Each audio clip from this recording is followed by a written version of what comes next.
everyone, welcome to Quilt Mania part 4 of the mystery block of the month for 2014. Just firstly, Flick and Fletch are waiting here because they want to say hello to their new Facebook friend in Gloucestershire, Mary. So Mary, a very big hi from Flick and Fletch. Now, down to business. We're actually making a pieced border this time, so it's a bit more simple. After all the work that you had in part 3, we've got a little quick one for you. We are using fabrics from previous parts. We've got the green and the red print from Judy Rothermell's 25th anniversary range, which appeared here. We have our original background fabric, our new background fabric which we used last time, our little motif print, and then the purple, blue, tan, a grey blue, a pink and another blue, all from part 2. And then we're introducing 1, 2, 3, 4, 5, 6, 7 new fabrics. This one is from Paula Barnes Summit Rose. The next 3 are from Judy Rothermell's dressing gown prints. And then we have the last 3, these 2 are Judy's 25th anniversary, and the last one is from Paula Barnes Summit Rose. Now, this is actually a 3-inch, if we look at sort of one unit, like this section here. It is a 3-inch square consisting of 4 triangles. Now, if you're doing it by hand, you can use the templates that are in Quilt Mania, or if you want to do it by machine, you actually cut a 4 1/4 inch square, so that means it ends up 3 inches finished along this long side of the triangle here. Now I have laid up a dark and a light, right sides together, and the same here too, another dark and another light, and that makes up one set. That's actually this unit here. So now I'm going to cut it twice diagonally, making sure I've got a proper 45-degree angle.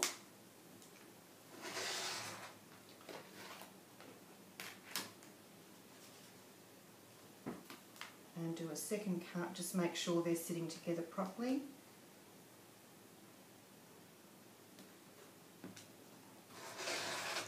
Like so. And then I've actually got sets here just ready to stitch, so this will go to that, and then just got to make sure that's the right way.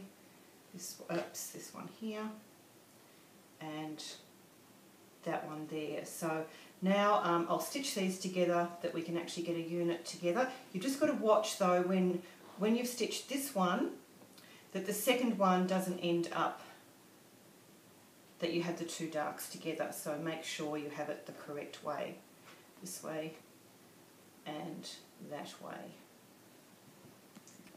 Right, now I have stitched those 2 sets together to give us a dark and a light and a dark.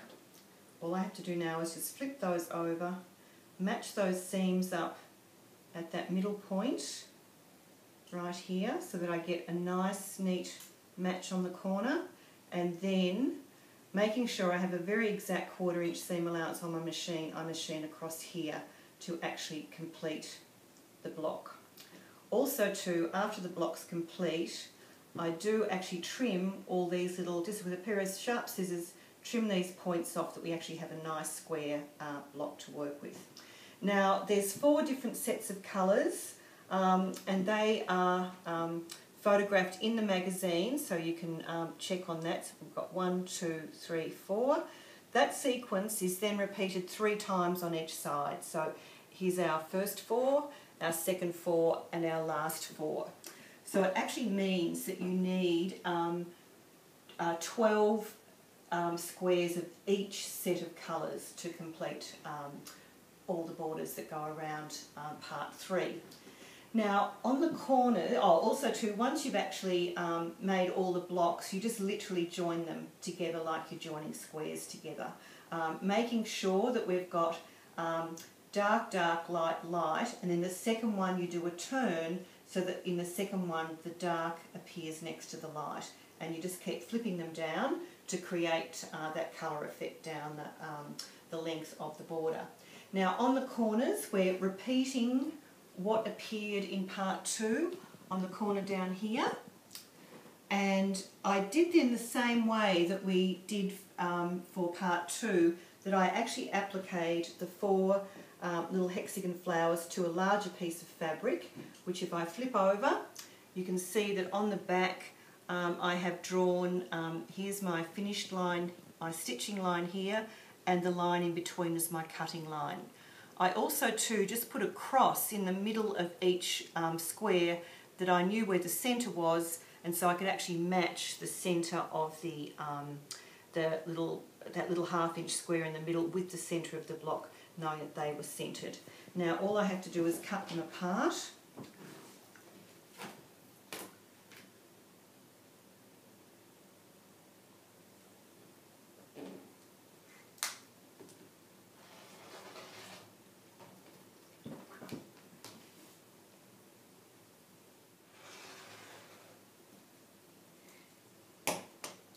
Mary, please note that I just covered my blade up, and there's, whoops, need a new blade.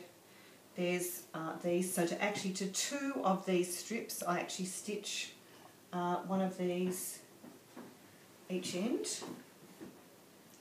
like so, and then the same to a second one on the other side, and I'm now just going to go and stitch the borders on and actually show you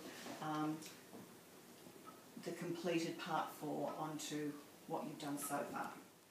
Here we are with the, I've just stitched the borders on, so this is what it looks like with part 4 added on, like so.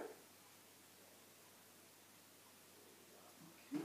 Now all you have to do is to remember to take the papers out of the hexagons on the corner, and so that's the same as we did for part 2. We just split the back and then just flip the papers out with our finger or with a pair of tweezers. Now, to remember, this is part 4, so you are now well over halfway. So as we say here in Australia, we're over the hump. So we've just got 5 and 6 to go, with a bit of a surprise ending with number 6.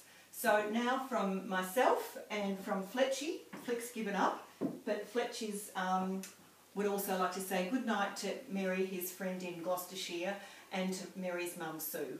Bye.